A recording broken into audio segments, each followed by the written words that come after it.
A few days ago, a story started going a bit viral after the former head of PlayStation, Sean Layden, said that we all need to, quote, get this platform war thing out of the way, and, quote, get down to one standard home console. Because nothing says trust the corporation like the corporation openly advocating for its own monopoly. But this story was widely mocked for several reasons. Firstly, the PC already exists. If you want a game platform that does everything, the PC exists. But secondly, Sony has been focusing almost entirely on exclusivity and third-party deals over the last, 7-8 years now? Maybe more, depending on who you ask, and it's all being done to try and force people onto their platform instead of getting people there organically by just making a good product that makes the other products on the market that are competing with it undesirable. If you want everyone to be on PlayStation, because that's what he means with this quote, if you don't think that's what he means, I encourage you to learn the English language beyond the surface level. But if you really want everyone to be on PlayStation, you need to show everyone that PlayStation is the best option. You need to prove that you know what people want, and you're not just some greedy corporation who feels entitled to everyone's business. Which is a wonderful segue into this news that came out the other day that kind of flew under the radar, but I couldn't help talking about because wow, Sony, I thought you couldn't lose the plot more than you already had. And yet here we are. So according to the official game page for Sonic Cross Shadow Generations, listed under the features for the Digital Deluxe Edition is a little line that reads, bonus PlayStation exclusive prologue animations. PlayStation exclusive prologue animations.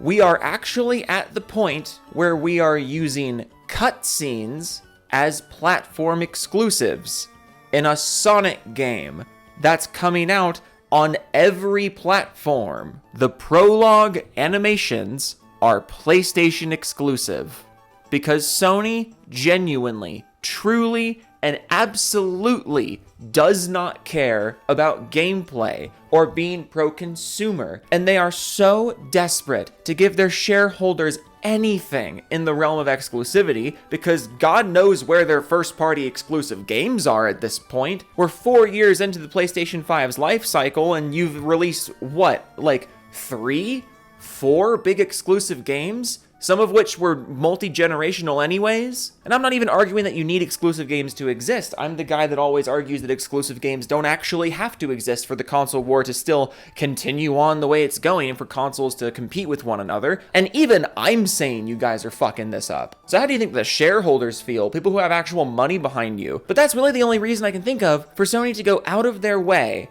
to throw some money at Sega for exclusive animations. We're talking cutscenes in the prologue. You can't get the prologue cutscenes. You can't get the context of the game unless you get it on PlayStation. This is seriously where we're at. And I saw a couple people being like, why is this surprising? Sega is always anti-consumer. This is the same company that locked New Game Plus and the latest Yakuza game behind a paywall. And yes, you're absolutely right about that. But as I said in this tweet, and I'm not trying to call you out, viewer, I'm not trying to be mean to you. I'm just using your tweet as an example here. Sega being anti-consumer is not surprising. But locking cutscenes behind a platform is surprising. And ultimately, this comes down to Sony. You really think Sega is the one that initiated this? You really want to look me in the fucking face balls and tell me that Sega was the one that chose to make the cutscenes PlayStation exclusive?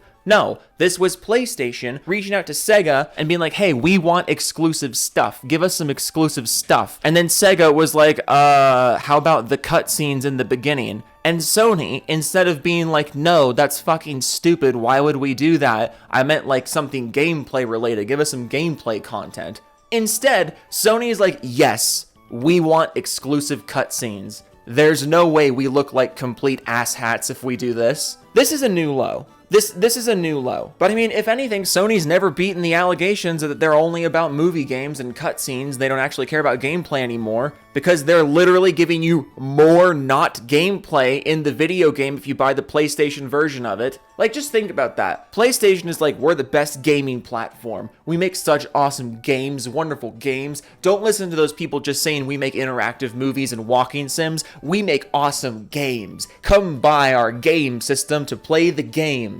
And also, if you buy the new Sonic game on PlayStation, you get more content that is not gameplay, it's literally cutscenes. You get more cutscenes on the PlayStation, but also we sure do care about gameplay. Don't listen to the people just saying we only care about cutscenes. Here, have some additional cutscenes. Like, exclusive content used to mean something. You know, and this, I might be getting a little big picture here, might be getting a little nostalgia blinded here. I really don't feel like I am, but at the risk of sounding nostalgia blinded, exclusive content used to fucking mean something. If you just look at previous console generations, not only were there way more exclusive games, which, you know, whether you think that's a positive or a negative is a different topic entirely, but it is just a fact that the consoles used to have a lot more exclusive games, and I think a big reason for that was that the general opinions of said exclusive games on average was much, much higher. If you were a console manufacturer and you were releasing a game that couldn't be played anywhere else, you had to prove it was worth it. You had to prove your machine was worth it. That's why the PS2 and the PS3 era had fucking banger exclusives on average. Like, if you look at the lineup of exclusive games on like the PS2, the PS3, the Xbox, like the original Xbox, the 360, like on average, these exclusive games were really fucking good and really fucking different from one another. They had unique styles, unique presentation, unique gameplay. They took risks with their gameplay.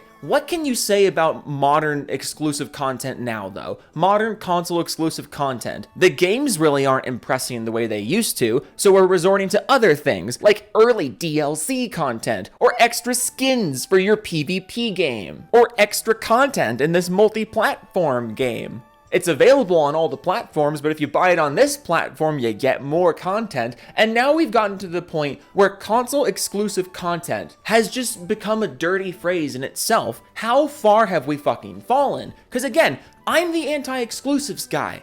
I don't like exclusives anywhere, but there's no denying that a platform exclusive game or platform exclusive content used to carry way more weight to it. It doesn't mean anything anymore because it's not worth anything anymore. And whose fucking fault is that, Sony? I wonder whose fucking fault that is. Console exclusive content used to mean something, but now it's just a phrase for holding parts of other people's games hostage to punish the consumer for even considering not buying the right corpo approved piece of hardware. It's fucking pathetic. Make your hardware better and I will buy it. This isn't hard. And if I see one fucking person defending this by saying something along the lines of just lol, get a PlayStation, I want you to lol, get out of our fucking hobby. You really think you benefit from this? You think you benefit from this? Sony is spending money on stripping cutscenes out of a fucking Sonic game instead of using that money to give you more games to play, or to make your platform better, or to make your hardware more financially accessible. Do you seriously think you benefit from defending this? Sony is so obsessed with cutscenes over gameplay that they're paying extra money for exclusive ones in multi-platform games, and you genuinely think that benefits you somehow.